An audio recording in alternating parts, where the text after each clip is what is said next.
நீங்கள் பார்த்துக் கொண்டிருப்பது நியூஸ் 21 செய்திகள். தமிழ்நாடு செய்திகளை உடனுக்குடன் தெரிந்து கொள்ள நியூஸ் 21 செய்திகளை பாருங்கள். உண்மை, உழைப்பு, உயர்வு. சிவகங்கை மாவட்டம் மானாமதுரை ஒன்றியத்திற்கு உட்பட்ட கிருக்காங்கோட்டை கிராமத்தில் ராணுவ வீரர்களின் நினைவாக வடமாடு மஞ்சுவிரட்டு நடைபெற்றது.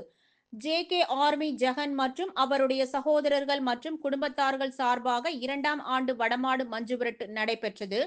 இவர்களும் ராணுவத்தில் பணிபுரிந்து ராணுவ வீரர்களின் உயிர் தியாகத்தை போற்றும் வகையில் இந்த வடமாடு மஞ்சுவிரட்டை நடத்துகின்றனர். 20ற்கும் மேற்பட்ட காளைகளும் 180ற்கும் மேற்பட்ட வீரர்களும் கலந்து கொண்டு சிறப்பித்தனர்.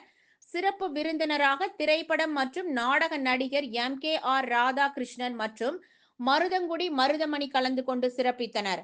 மஞ்சுவிரட்டில் கலந்து கொண்ட அனைத்து காளைகளுக்கும் சிறப்பு பரிசு மற்றும் வெற்றி பெற்ற காளைகளுக்கு வெற்றி பரிசுகளும் வழங்கப்பட்டன. காளைகளை அடக்கிய வீரர்களுக்கு பரிசுகளும் வழங்கப்பட்டது. சில்வர் பாத்திரங்கள், இரும்பு பீரோ, டிரெஸ்ஸிங் டேபிள், மரக்கன்றுகள், ரொக்க பணம் உள்ளிட்ட பரிசுகள் வழங்கப்பட்டது. நிகழ்ச்சிக்கு மானாமதுரை காவல்துறையினரின் சார்பாக ஏராளமான காவலர்கள் பாதுகாப்பு பணியில் ஈடுபட்டிருந்தனர். மேலும் மாடு முட்டி காயம் அடைந்த வீரர்களுக்கு முதல் உதவி சிகிச்சை அளிக்கும் வகையில் முத்தேனேந்தல் அரசு ஆரம்ப சுகாதார நிலைய மருத்துவ குழுவும் தயார் நிலையில் இருந்தனர். முன்னதாக பதிவு செய்த காளைகளையும் கால்நடை மருத்துவர்கள் ஆய்வுக்கு பின்னரே போட்டியில் அனுமதித்தனர். நிகழ்ச்சி ஏற்பாட்டினை கிருக்காங்கோட்டை ஜெகன் அண்ட் பிரதர்ஸ் குடும்பத்தார்கள் மற்றும் கிராமத்தார்கள் ஏற்பாடு செய்திருந்தனர்.